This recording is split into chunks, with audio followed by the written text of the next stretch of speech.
Si vous passez par la procédure Campus France pour partir étudier en France, alors vous passerez certainement un entretien avec le Campus France de votre pays.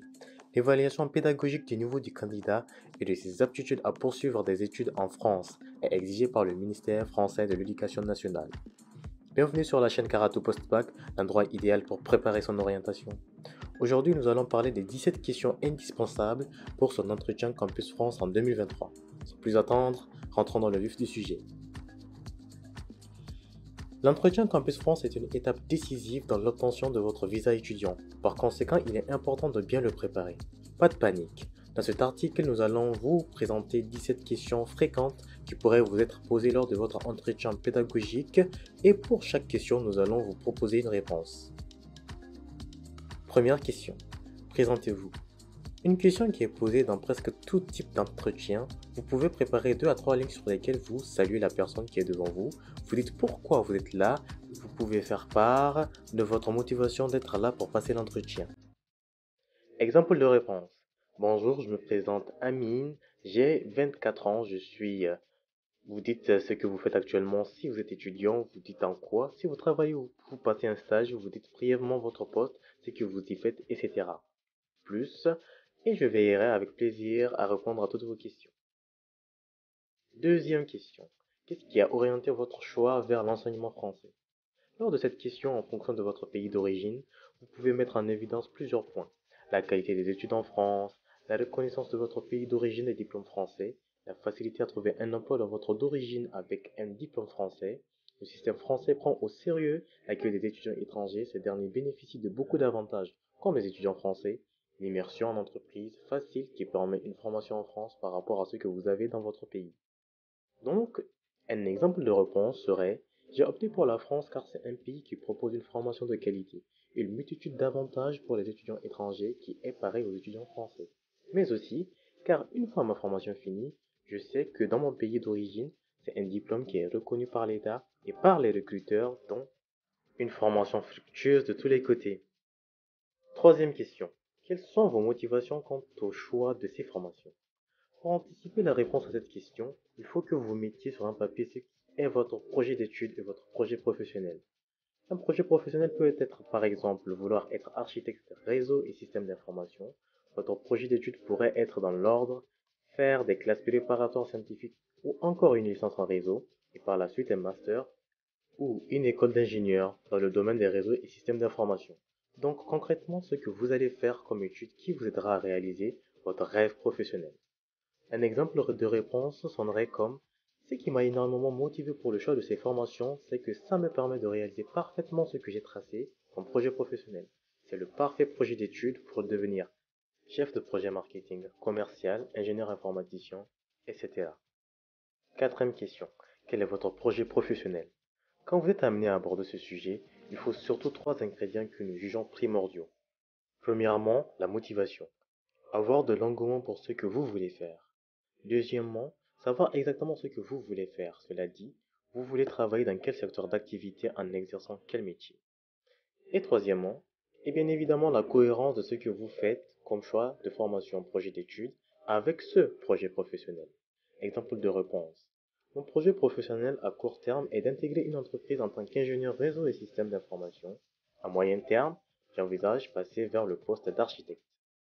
Attention, vous pouvez adapter vos exemples en fonction de ce que vous faites, mais veillez surtout à ce que ce soit cohérent avec votre choix de formation et votre projet d'études. Cinquième question. Pourquoi vous avez fait le choix de ce projet d'études? Le projet d'études, comme on a bien pu en parler lors des dernières questions, c'est la trajectoire d'études ou vos choix de formation. Exemple de réponse. J'ai choisi la formation en système réseau et sécurité de l'information car je voudrais être architecte sécurité des systèmes d'information.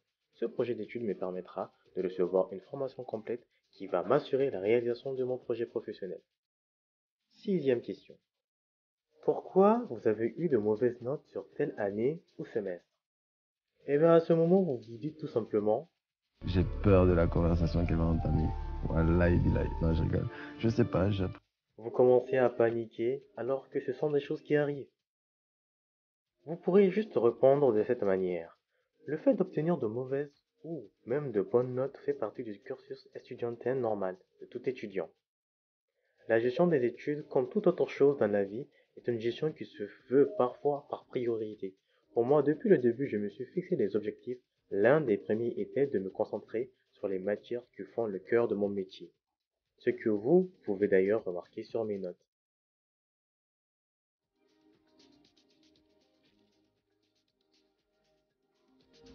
Septième question. Est-ce que vous avez une idée par rapport au coût des études en France? Vous pouvez montrer que vous vous êtes intéressé à ce sujet et que vous vous êtes renseigné auprès des anciens étudiants qui ont déjà suivi les études en France pour avoir une idée approximative. Un exemple de réponse serait: je me suis renseigné auprès des anciens étudiants et je pense que ça me coûterait entre 7 000 et 10 000 euros par année universitaire. Bien sûr, dans ce contexte-là, vous donnerez un exemple de budget qui sera le vôtre quand vous partirez étudier en France. Huitième question. Pourquoi vous avez choisi ces villes? Là, c'est une autre occasion de montrer vos motivations pour vos formations et votre projet professionnel. Mais il ne faut surtout pas dire que vous êtes motivé pour habiter dans ces villes, mais c'est que les formations que vous désirez se trouvent dans des universités qui sont dans ces villes.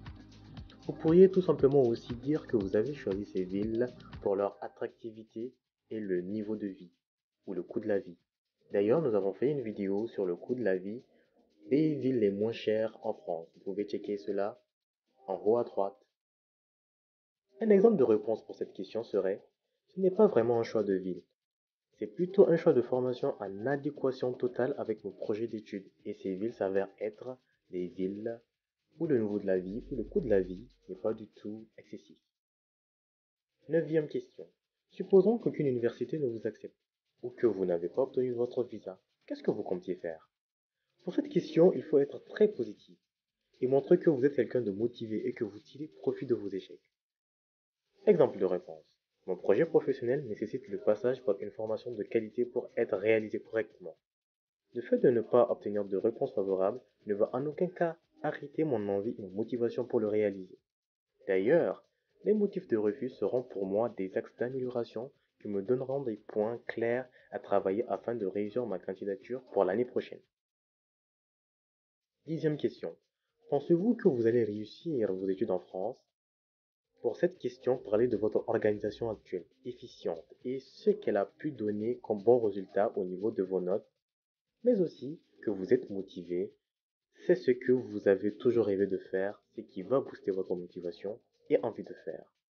Exemple de réponse. Jusque-là, j'ai bien su m'organiser et je pense avoir toujours eu assez de volonté et persévérance pour réussir mes études. D'ailleurs, mes résultats académiques en font preuve. Je ne vois pas pourquoi je ne saurais pas le faire en France. Surtout qu'on parle de ce que j'ai toujours voulu faire des études, en vos choix de formation, et encore mieux dans un système de qualité tel que l'enseignement français. Onzième question. Que pensez-vous faire après avoir terminé vos études en France?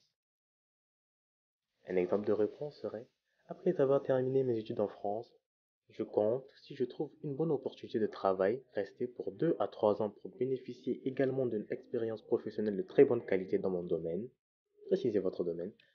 Par la suite, je compte retourner vers mon pays d'origine, bien sûr précisez votre pays d'origine, pour apporter mon expérience professionnelle afin de participer à son développement économique.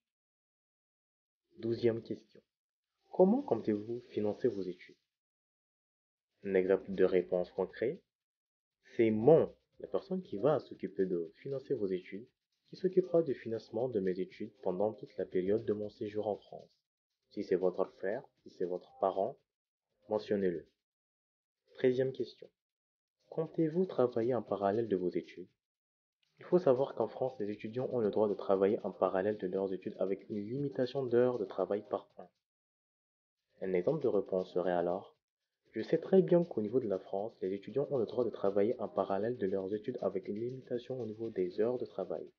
Pour moi, je n'aurai pas besoin de travailler en parallèle de mes études parce que mon budget mensuel me permettra de couvrir toutes mes charges mensuelles. 14. Pourquoi vous postulez pour une licence 3 sachant que pour l'année en cours, vous êtes en Master 1? Cette question est valable aussi pour les étudiants qui postulent pour le même niveau que le dernier diplôme obtenu, ou le niveau en cours de préparation.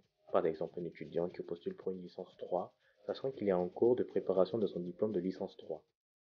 La plupart des étudiants qui font ce choix visent l'augmentation de leurs chances d'avoir des avis favorables, mais ils ne préfèrent pas l'utiliser comme argument pour répondre à cette question. Ci-dessous, deux exemples sont possibles.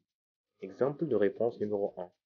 Le niveau des études supérieures en France est plus élevé que mon pays d'origine, d'où le choix de faire ma licence 3 pour avoir des connaissances solides et pour être au même niveau que les autres étudiants qui font leur licence 3 en France avant d'intégrer, bien sûr, le Master 1. Exemple de réponse numéro 2. Je n'ai pas postulé pour un Master 1 parce que j'ai bien regardé les prérequis de la plupart des Master 1 auxquels je voulais postuler. Ils demandent d'avoir étudié certains modules que je n'ai jamais eu l'occasion de voir durant mon parcours académique. Donc le passage par une licence 3 me donnera la possibilité d'étudier ces modules avant d'intégrer, bien évidemment, le Master 1. Question numéro 15. Comment comptez-vous vous loger en France? La réponse à cette question dépend de la situation de chaque étudiant. Est-ce qu'il a quelqu'un de sa famille en France ou pas? Est-ce qu'il a fait une demande d'un logement dans une résidence étudiante auprès du CROUS ou pas? Est-ce qu'il est passé par une agence d'orientation ou pas? D'ailleurs, on va profiter de cette petite pause pour vous parler de nos services Karatou Postbac. En effet, Karatou Postbac aide les étudiants, les nouveaux bacheliers à partir en France, notamment en leur aidant dans tout ce qui est processus d'entretien, processus visa et bien sûr pour l'accueil et l'hébergement en France. Trouver un garant et trouver un logement. Nous vous encourageons à prendre contact avec nous. Continuons notre 15e question. Un exemple de réponse à cette question de comment comptez-vous vous loger en France serait: pour les premiers jours, je compte habiter chez mon oncle ou bien dans un hôtel pour les gens qui n'ont pas de famille en France, le temps d'avoir une réponse par rapport à ma demande que j'ai faite au CROUS pour avoir une chambre dans une résidence universitaire. Si cette dernière est négative, je vais opter sur la recherche d'une location ou d'une colocation en passant par des agences immobilières. 16e question. Avez-vous une idée sur le prix du loyer en France? Un exemple de réponse concrète serait: pour les logements universitaires proposés par le CROUS, le loyer est en général entre 130 à 350 euros par mois. Par contre, les logements trouvés dans le secteur privé sont chers par rapport aux logements du CROUS. Le loyer d'un studio en dehors de la région parisienne est entre 200 et 400 euros par mois. Dans la région parisienne, le loyer d'un studio varie entre 400 et 800 euros par mois. 17e et dernière question. Pensez-vous que vous aurez des problèmes d'intégration en France? Exemple de réponse. Je ne pense pas que je vais avoir des problèmes d'intégration en France vu que je maîtrise mon domaine d'études et je parle bien français ainsi que j'ai des bonnes connaissances de la culture française et de l'histoire de la France. Attention, si vous dites que vous avez des connaissances de la culture française et que vous connaissez l'histoire de la France, préparez-vous à des questions du genre: qu'est-ce que vous connaissez de la culture de la France? Ou bien, quels sont les grands événements qui ont marqué l'histoire de la France, etc. Nous sommes à la fin de ce questionnaire. À noter que cette liste de questions n'est pas exhaustive. Merci de poster vos questions en commentaire. On prendra le temps de répondre à chacun d'entre vous. Nous sommes à la fin de cette vidéo. Merci d'être resté jusqu'à la fin. Abonnez-vous pour nous soutenir, ça nous fera énormément plaisir. Comme j'ai dit tout à l'heure, laissez vos questions dans les commentaires, on tâchera d'y répondre dès que nous pourrons.